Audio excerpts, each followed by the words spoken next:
13일간의 22대 총선 공식 선거운동도 오늘 밤 자정이면 모두 마무리됩니다. 여야는 막판까지 지지층 결집에 나섰습니다. 국민의힘 한동훈 비상대책위원장은 한 표가 부족하다며 표심을, 더불어민주당 이재명 대표는 정권 심판을 강조했습니다. 각 당 지도부는 청계 광장, 용산역에서 피날레 유세로 공식 선거운동을 마무리했습니다. 정치권 이슈 자세히 살펴봅니다. 송혜원 국민의힘 중앙선대위 대변인, 조현삼 더불어민주연합 경기도당 위원장 모셨습니다. 안녕하십니까? 어서 오십시오. 안녕하세요. 오늘의 첫 번째 이슈 화면으로 보시죠.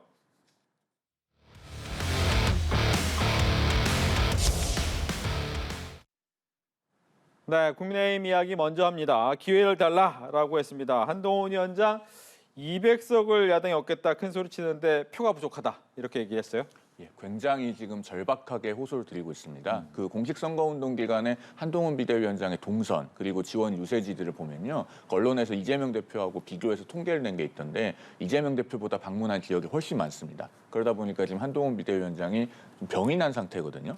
배탈이 나 있고, 그래서 오늘 그 청계광장 유세 이후에 원래 그 대학로, 홍대 이런 지역의 도보 유세를 더 하기로 되어 있었는데 취소했습니다. 지금 그 정도로 혼신의 힘을 다해서 호소를 드리고 있는 상황입니다. 이게 왜 그런가 하니 지금 야당에서는 공공연하게 200석을 말씀하시는 분들이 있고, 그 탄핵이라고 하는 직접적인 단어만 안 썼지 뭐 계약을 해지해야 된다, 해고해야 된다, 뭐 3년은 너무 길다 이런 등등의 주장을 하면서 사실상 대통령 탄핵까지 시사하는 그런 과격한 분들이 계십니다. 그러면은 여태까지 단 한 번도 없었던 야권의 200석 이상이 만약에 현실화되는 경우에는 지금의 야당은 딱 세 가지에 집중하게 될 겁니다. 방탄, 탄핵, 그리고 복수입니다. 방탄복이죠. 그렇게 됐을 때 우리 국정은 더더욱 혼란해질 것이고 민생은 도탄에 빠지게 될 것입니다. 이런 극도의 혼란을 막기 위해서 정말 최소한의 균형을 맞춰주시라는 그런 호소를 몸을 갈아 넣어가면서 간곡하게 드리고 있는 것입니다. 네, 200석을 얻게 되면 방탄에 탄핵에 복수를 하는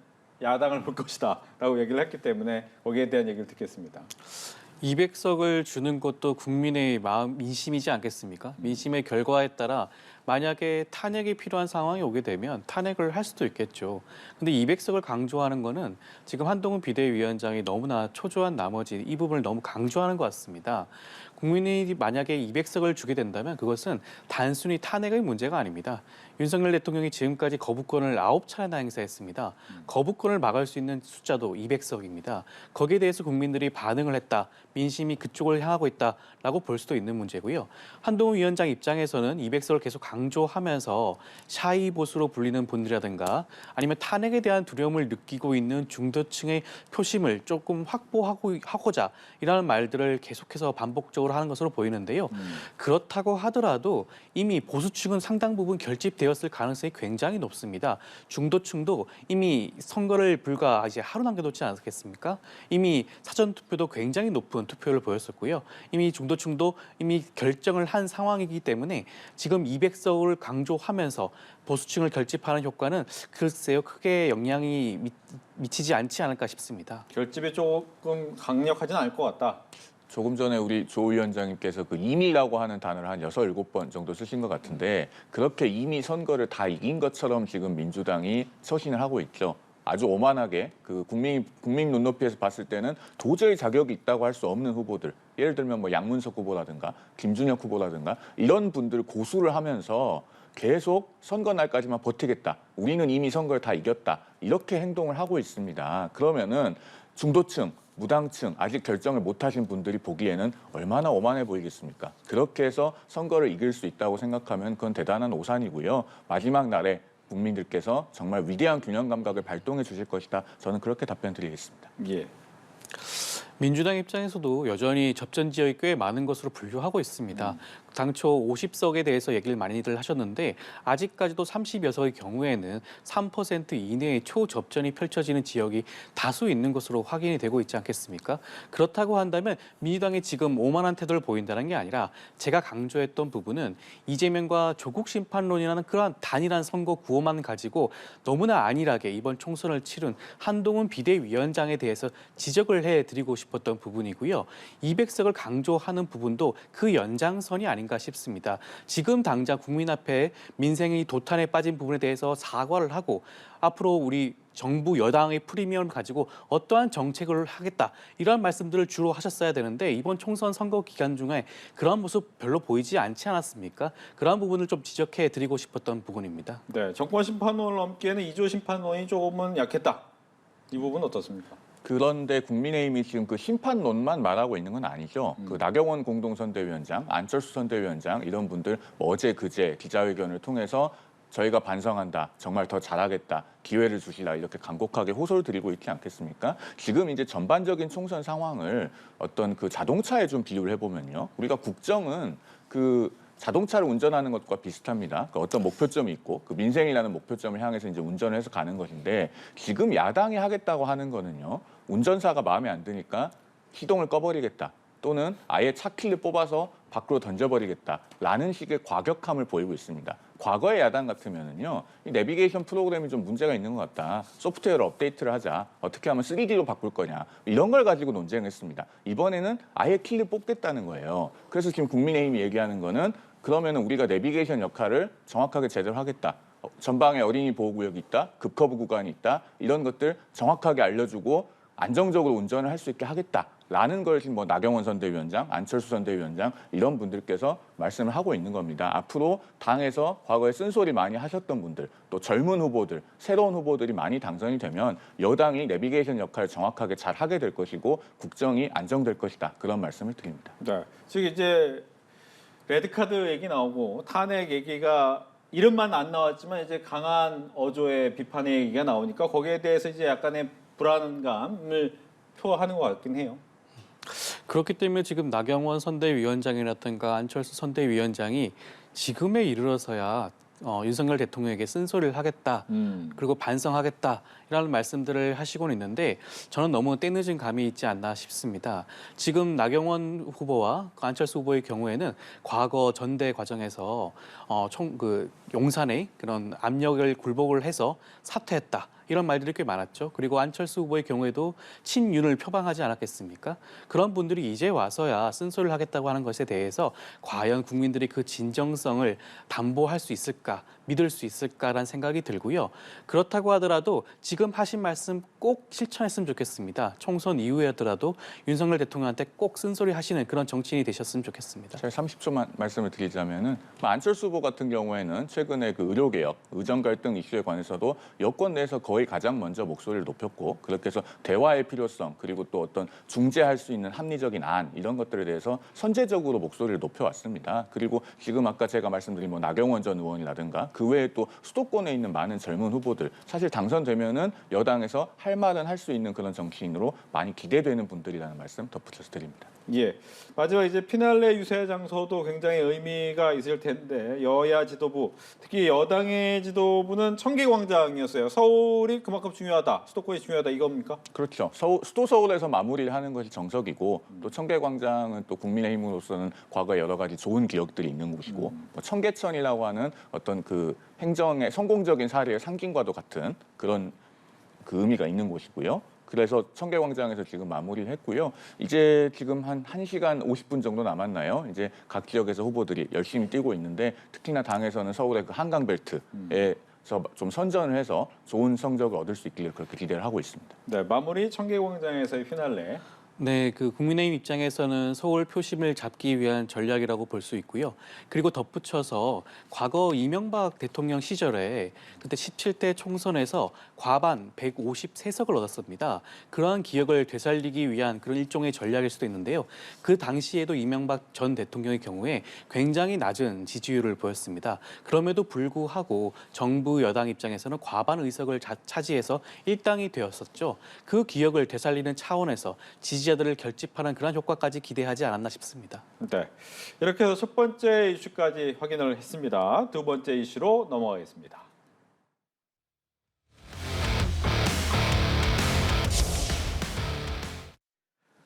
네, 더불어민주당이 이번 선거를 관통한 구호하면 정권 심판론이 될 것 같습니다. 오늘 더불어민주당 이재명 대표는 대장동 관련 재판에 참석을 하면서 나가기 전에 이제 장문의 글을 읽었습니다. 어떻게 들으셨습니까? 이재명 대표 입장에서는 선거를 이제 하루 불과 얼마 남겨두지 않은 상태에서 선거 기간 중에 무려 3차례나 재판에 출석하지 않았겠습니까? 이것이 바로 국민에게 보여주는 그런 분명한 메시지가 저는 있을 것이라는 생각이 듭니다. 지금 정부 여당은 야당 제1야당 대표가 오롯이 선거에 집중할 수 없는 그러한 상황을 만들었고 그것이 어떻게 보면 정권 심판의 하나의 모습이 되고 있지 않나 싶습니다. 아마 이재명 대표가 그러한 과정에서 본인의 소회, 밝히면서 울컥하는 그런 모습까지 보여줬었는데 정권 심판론은 사실 항상 야당이 주장하는 그런 주장이긴 하지만 이번만큼 그렇게 절절하게 다가오는 경우가 있었나 싶습니다. 윤석열 대통령에 대한 그런 부정적인 여론이 굉장히 높은 상황.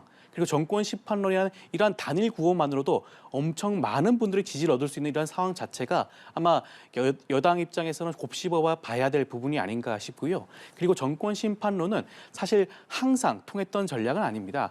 그 정부 여당의 입장에서는 항상 총선의 경우에 다수당을 점하는 경우가 꽤 많이 있었습니다. 최근의 경우에도 문재인 대통령의 경우에도 정부 여당의 그 프리미엄을 살려가지고 제1당이 되었었죠. 그럼에도 불구하고 지금 윤석열 정부와 국민의힘이 제1당의 지위를 유지하지 못할 그런 위험성을 안고 있는 부분, 그 부분을 짚어봐야 되지 않을까 싶습니다. 네, 야당의 대표가 재판에 출석하는 모습만으로도 정권 심판론에 대한 의미를 충분히 보여준 거다.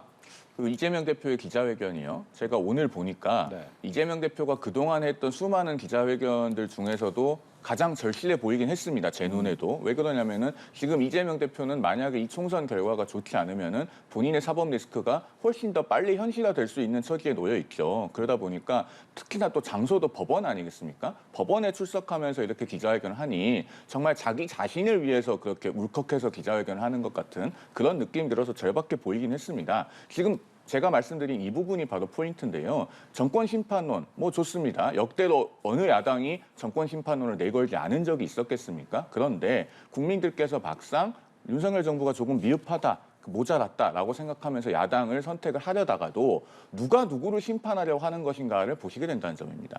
지금 이재명 대표는 굉장히 많은 혐의, 중한 혐의를 받으면서 여러 개의 재판을 받아야 되는 상황이고 그중에는 유죄가 유력해 보이는 것들도 있고 그리고 조국 대표 같은 경우는 지금 이미 2심까지 유죄 판결을 받고 대법원 최종심만 남겨놓지 않았겠습니까? 그러면은 이런 분들이 과연 정부를 심판한다고 할 수 있는가? 과연 그런 분들이 이끄는 당이 많은 세력을, 국회에서 압도적인 세력을 얻게 됐을 때 나라가 어떻게 될 것인가? 이것에 대한 걱정도 동시에 하실 거라고 보는 것입니다. 그래서 저는 이재명 대표가 오늘 이 기자회견을 특히나 법원에서 한 것은 대단히 패착이다 이렇게 생각합니다. 예.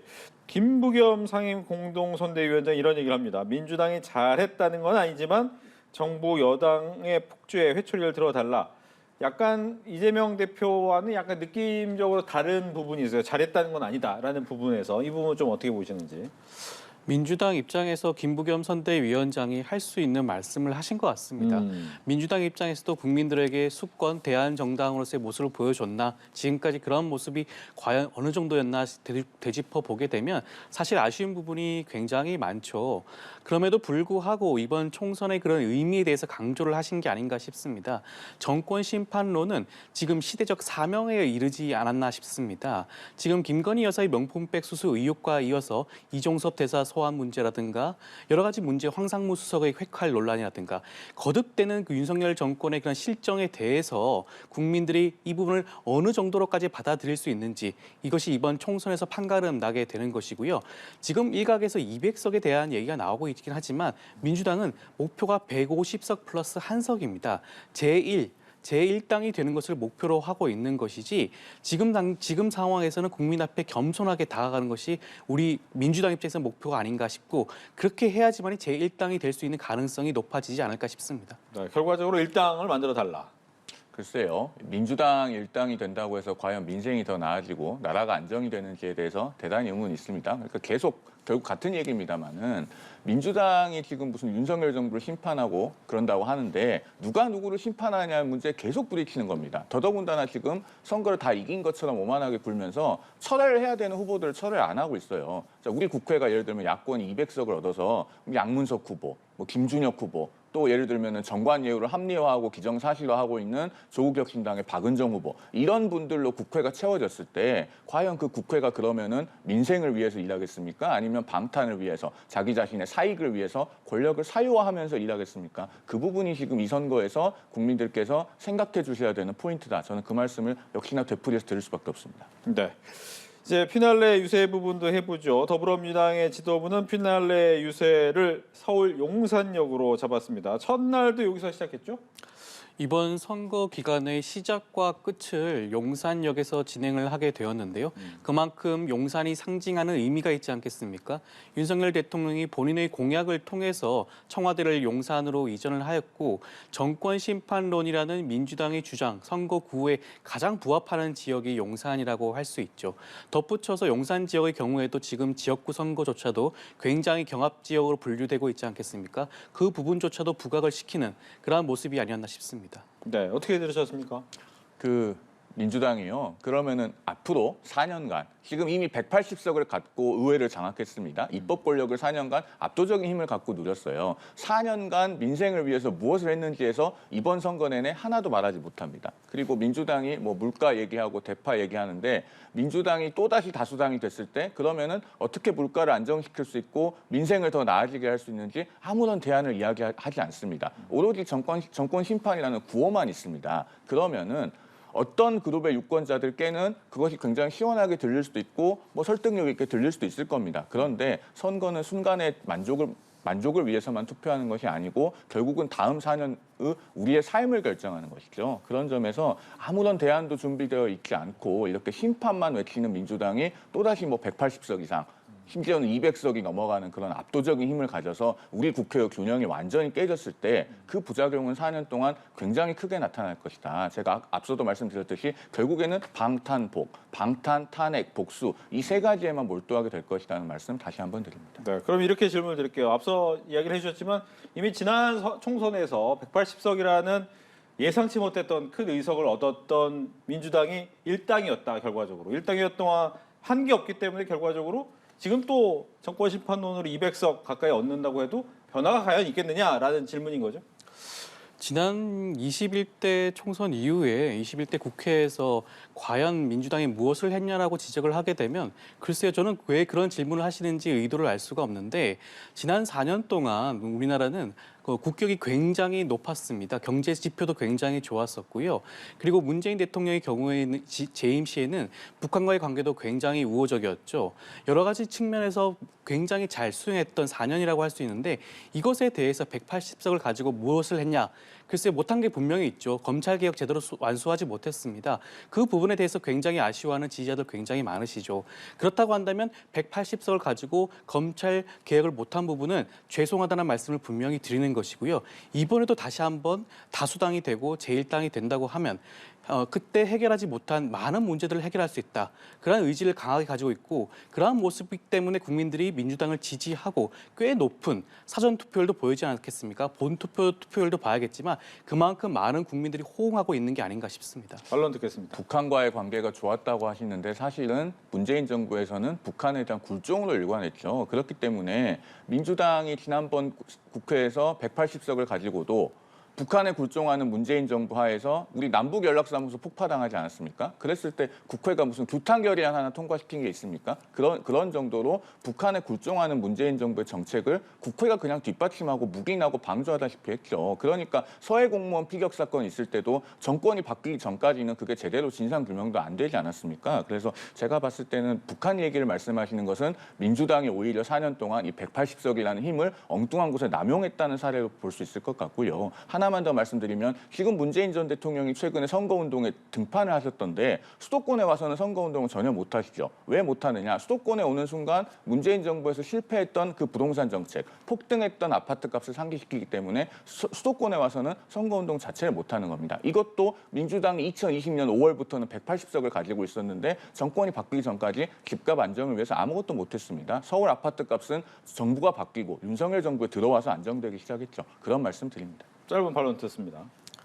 지금 국민이 바라는 거는 과거에 180석을 가졌는데 제대로 하지 못했으니까 이번에 민주당에게 180석을 주지 않겠다. 그러한 뜻으로 해석할 수는 없을 겁니다. 지금은 윤석열 정권을 심판하느냐, 그러지 않느냐에 대해서 많은 국민들이 호응을 하고 있는 그러한 선거라는 생각이 들고요. 그렇다고 한다면 그 결과적으로 어떠한 정당이 제1당이 되고 사수당이 되고 혹이라도 200석에 근접한 의석을 가지게 된다면 그것조차도 국민의 뜻이라고 할 수 있겠죠. 그렇다고 하면 이번 선거는 윤석열 정권 심판, 그것을 가부를 결정하는 그런 총선 선거가 아닌가 싶고 거기에 대한 결과가 아마 내일 나오게 될 텐데 아마 그 부분에 대해서 아마 국민의힘이 나중에 되짚어 봐야 되지 않을까 싶습니다. 국민의힘이 절박하다 보니 아무래도 제가 오늘 좀 말이 많아지는데요. 딱 10초만 더 말씀을 드리면 결국에는 선거의 의미는 이거라는 겁니다. 하루 기분 좋자고 우리가 4년 더 힘들게 살 것인가. 그 부분을 신중하게 생각하고 선택하자. 저는 그 말씀을 드립니다. 알겠습니다. 이렇게 해서 두 번째 이슈까지 봤고요. 마지막 이슈로 넘어가겠습니다.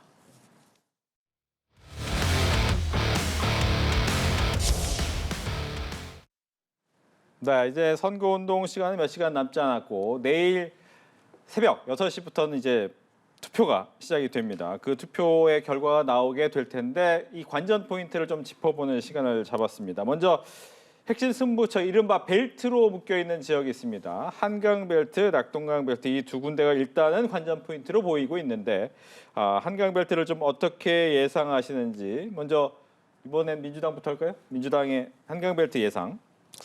일단 주요한 선거구라고 한다면 동작을을 꼽지 않을 수가 없을 것 같습니다. 그렇죠. 요즘에 이재명 대표가 많이 갔어요. 네, 지금 6번인가요? 가장 많이 찾은 지역이기도 하고요.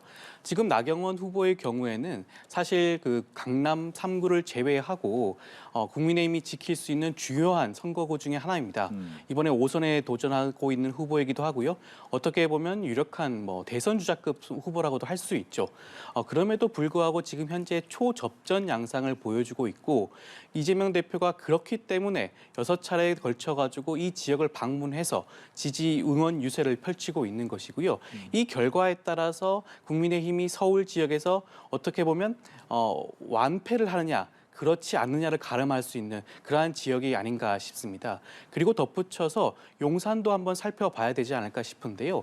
원래 이 지역의 경우에는 권영세 후보의 경우에 통일부 장관을 지냈고 친윤의 핵심의 그런 후보 아니겠습니까? 그럼에도 불구하고 지난번 총선에서조차도 0.66%포인트 차이로 간신히 승리했던 지역입니다. 지금 이 지역 역시도 굉장히 접전을 펼치고 있다고 보여지고 있기 때문에 이 선거 결과도 지켜봐야 되지 않을까 싶습니다. 네, 한강벨트에서 동작 용산 정도만 좀 어려울 것 같다라고 느낌이 오는 대답이었어요. 좀 어떻게 보셨습니까? 일단 용산이 중요하다는 것은 두말할 필요가 없겠죠. 네. 지금 대통령실이 위치해 있기 때문에 정치적 상징성이 부여돼 있는 건 맞습니다. 그리고 그 지역에 이제 4선 중진이신 권영세 후보가 충분히 잘 하고 있다. 저희는 그렇게 보고 있고요. 아마 그 좋은 결과를 또 기대해 보고자 합니다. 그리고 동작을 같은 경우는요. 지금 이재명 대표가 6번인가요? 7번인가요? 네, 6번. 예, 6번 방문을 했던데 그만큼 나경원 후보를 꼭 떨어뜨리고 싶어 하는 것 같아요. 근데 그러면은 그런 걸 보고 그만큼 국민의힘 지지층도 이건 반드시 투표하러 나가야겠구나라고 결집을 하기 때문에 이 지역도 민주당이 그렇게 장담할 수는 없는 지역이다. 저는 그렇게 생각합니다. 그리고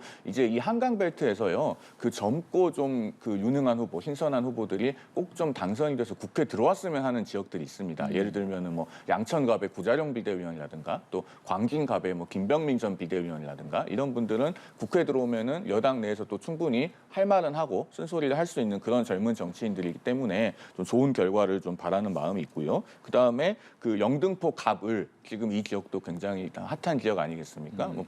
박용찬 후보와 김민석 후보도 굉장히 접전을 벌이고 있고 또 그 국민의힘으로 용기 있게 합류하신 김영주 전 국회 부의장 같은 경우도 또 결과가 주목이 되고 그다음에 마포갑의 조정훈 후보 같은 경우는 지금 오늘 마지막에 청계광장 유세를 왔더라고요. 그런 점도 좀 암시하는 바가 있는 것 같습니다. 알겠습니다. 이렇게 해서 한강벨트 봤다면 이 부산 경남 PK 지역의 낙동강벨트도 관전 포인트인데 이번에 국민의힘 입장에서 공천할 때 많은 다선 의원들의 위치를 바꿔가면서 낙동강벨트를 사수하겠다라고 했는데 잘 먹힌 것 같습니까?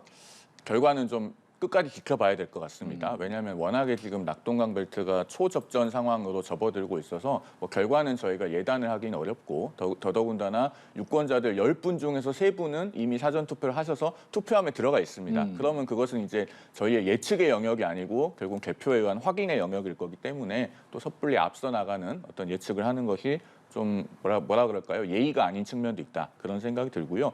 양산을 같은 경우는 이제 그 20대 총선, 21대 총선에서 연속해서 초접전을 벌인 곳 아니겠습니까? 20대 때 1.9% 차, 21대 때 1.7% 차. 그렇게 초접전이 벌어진 곳이기 때문에 이번에도 뭐 그 개표 결과를 한번 봐야 될 것 같고 또 그다음에 부산 남구 같은 경우도 이제 그 박수영 후보와 박재 후보가 각각 자기 지역구가 지금 합구가 돼서 네. 경쟁을 하고 있는 상황입니다. 그래서 당에서도 이런 지역들은 굉장히 총력을 기울여서 지원을 하고 있는 그런 상황입니다. 예, 낙동강 벨트 어떻게 보십니까? 부산과 울산, 경남 지역 전체에 걸린 의석수가 40개입니다. 그중에 11개에서 13곳 정도가 여전히 접전 지역으로 평가를 받고 있는데요. 그렇기 때문에 지금 민주당 입장에서는 지난 총선에서 얻었던 6석을 지키는, 사수하는 것이 1차적인 목표라고 할 수 있고요. 추가적으로 그 플러스 알파의 의석수를 가져온다면 이번 부울경 선거에서는 우리가 소기의 성과를 거뒀다라고 자평을 할 수 있는 수준이 아닐까 싶습니다.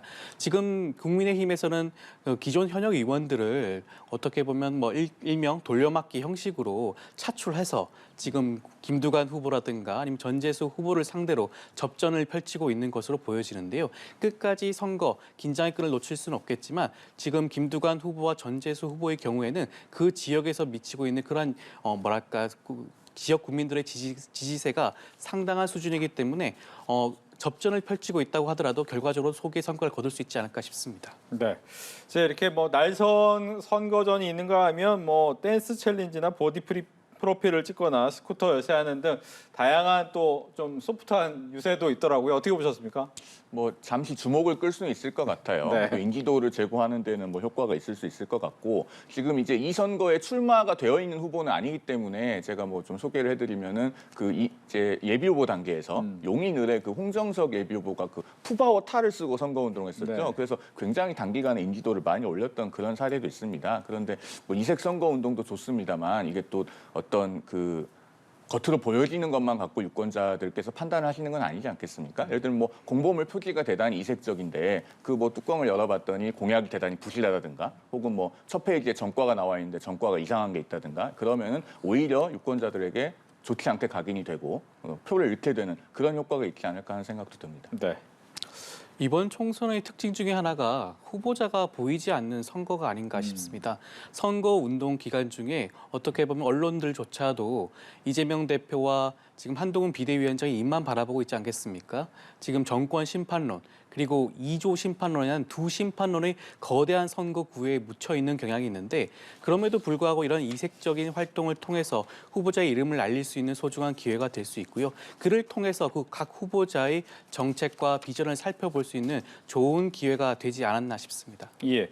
이제 후보들의 막말이나 과거 전력 설화 얘기도 해야 될 텐데 더불어민주당 같은 경우에 김준혁 후보나 양문석 후보의 논란을 일단은 국민의 심판에 맡기겠다라고 얘기를 했고 또 윤영석 후보 역시도 문재인 전 대통령을 향한 이야기에 대해서 사과는 했지만 논란이 계속되고 있습니다. 이것이 과연 그 자체 지역구뿐만 아니라 다른 지역구에 좀 영향을 미칠 것이냐 이 부분은 어떻습니까? 양문석 후보의 경우 그리고 대출 논란이 있지 않았겠습니까? 그 부분 나중에 수사기관 입장에서 충분히 밝혀지고 형사처벌에 이르게 된다면 형사처벌 달게 받으실 겁니다. 그렇기 때문에 지금 총선 과정에서는 충분히 사과를 했고 그 부분의 진정성을 아마 지역 유권자들도 이해를 하고 있지 않나라는 생각이 들고요. 마찬가지입니다. 김준혁 후보의 경우에도 과거의 발언이 다소 무리하고 논란이 될 발언들을 꽤 많이 하시긴 했지만 그렇다고 하더라도 그것은 공천 과정에서 불거진 것도 아니고 선거 과정에서 불거진 것도 아닙니다. 그 이전에 역사학자로서 했던 발언들이 굉장히 무리했던 그런 발언들이었다고 할 수가 있고요. 그렇다고 하더라도 충분히 사과를 했고 그 진정성을 아마 국민들이 받아들이고 이해할 수 있는 수준이 아닌가 싶습니다. 그렇기 때문에 물론 이 지역에서 다소 두 후보와 국민의힘 후보 간의 격차가 다소 좁아질 수는 있겠지만 이것이 국민의힘과 민주당의 그 판세에 영향을 미칠 정도인가? 저는 그 부분은 좀 의문이 아닌가 싶습니다. 예. 저는 그 지금 말씀을 들으면서요. 굉장히 기시감, 그러니까 이미 한번 보거나 들어본 것 같은 그런 느낌 받았습니다. 왜냐면요. 이게 2012년에 그 유명한 김용민 막말 파문 있지 않습니까? 그때 민주당이 보였던 반응과 매우 흡사해요. 지금 김준영 후보 같은 경우도 뭐 본인이 과거에 개인 지위에 있을 때 했던 말들이다라고 하시는데 그 김용민 후보도요. 그 당시에 팟캐스트죠. 그때 유튜브가 대세가 아니었기 때문에 그 팟캐스트 같은 인터넷 매체에서 했던 막말들이 계속 발굴돼서 나오는 겁니다. 제가 도저히 방송에서 소개할 수 없을 정도의 그 심한 막말들이 있었어요. 그런데 민주당이 김용민 후보의 공천을 끝까지 취소하지 않고 선거 당일까지 가져갔습니다. 그래서 수도권 접전지에서 많은 의석을 잃었고 심지어 김용민 후보 본인도 서울 노원갑에서 5%가 넘는 차이로 낙선을 했죠. 그때 19대 총선이 끝나고 리얼미터가 실시한 조사가 있습니다. 유권자들에게 어떤 변수가 가장 선택에 영향을 많이 미쳤느냐라고 물어봤더니 그 김용민 막말 파문을 꼽은 응답자가 22.3%로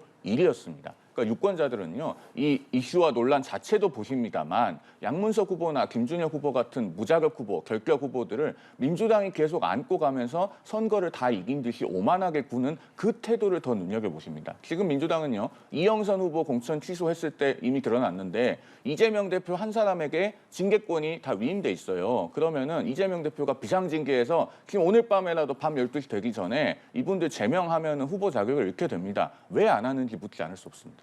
네. 또 하나는 이제 제3지대 성과 부분인데 특히 조국혁신당의 의석이 과연 얼마나 될까? 뭐 당초에는 시간이 지나갈수록 양당으로 좀 힘이 결집되면서 힘이 줄 것이다라는 예상이 좀 있었는데 지금 당내 조국혁신 당내에서는 열석 플러스 알파 얘기가 나온단 말이에요. 이건 어떻습니까? 조국혁신당이 뭐 한때 지지율이 굉장히 많이 올랐던 것 사실이고 높은 의석수를 기대하고 있는 것으로 보이긴 합니다만은 최종적인 득표율과 의석수는 저는 상당한 수준으로 조정을 받을 거라고 생각합니다. 왜냐면요. 그동안의 조국혁신당은 두 가지 측면에서 선거운동 기간이 개시되기 전까지는 비판하기 어려웠어요. 첫째, 비례정당이다 보니까 지역구 후보가 없습니다. 그렇다 보니 민주당처럼 지역구에서 곳곳에서 논란이 되는 후보들이 나와서 그들이 공격을 받지 않은 측면이 있습니다. 그다음 두 번째로 구호만 있고 제대로 된 정책이 하나도 없었어요. 무슨 뭐 3년은 너무 길다느니 그것만 있고 그 하부를 뒷받침하는 정책이 없었기 때문에 정책이 있어야 뭘 그게 문제가 있다고 비판할 건데 역시나 비판을 하기 어려웠습니다. 그런데 비례대표들이 후보 등록을 하고 보니 박은정 후보처럼 내 남편이 정관예우를 받았다면 160억을 벌었어야지 이렇게 말씀하시면서 남편의 정관예우를 합리화하는 분이 있지 않나. 또 김준영 후보처럼 자녀 3명이 다 미국 국적이고 그중에서는 심지어 아들도 미국 국적인 그런 후보가 있지 않나. 또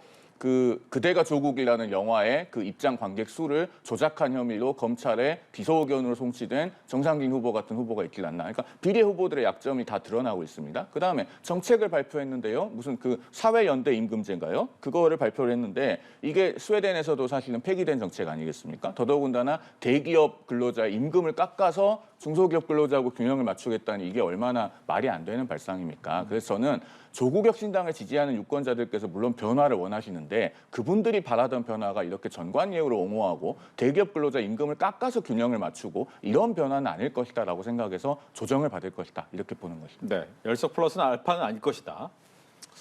저는 충분히 가능한 수치가 아닌가 싶습니다. 사실 처음에 조국혁신당이 높은 지지율을 보였을 때만 하더라도 과연 이 추세가 끝까지 갈 것인가라는 생각이 좀 들었었는데 최근에 그 기세가 꺾인다는 그런 모습을 보여주지 않는 것 같습니다. 조국 대표의 경우에도 접전지 지역마다 나타나서 존재감을 보여주기도 하고 있고요. 방금 말씀하신 그런 조국혁신당 비례대표 후보들의 그런 면면의 경우에도 이미 다 공개가 되었고 그럼에도 불구하고 그 지지율에 크게 영향을 받지 않는 모습을 볼 때 지금 국민들이 조국혁신당에 기대하는 것은 비례대표 후보의 일부의 그런 문제점이 아니라 윤석열 정권을 심판하는데 가장 앞장설 수 있는 정당과 후보가 누구냐라는 것에 대해서 굉장히 높은 점수를 주는 것으로 보여지고요. 그 기세가 아마 총선까지 이어질 가능성이 저는 더 있지 않나 싶고 총선 이후에는 어떻게 보면 원내 교섭단체로서의 그런 역할까지 기대를 할 수 있지 않을까라는 생각도 들 정도입니다. 네. 이렇게 해서 두 분의 이야기 아마 선거가 끝나면 어느 정도 누가 맞았나라는 얘기가 나올 수도 있을 것 같습니다. 오늘 얘기 여기까지 듣겠습니다. 오늘 말씀 고맙습니다.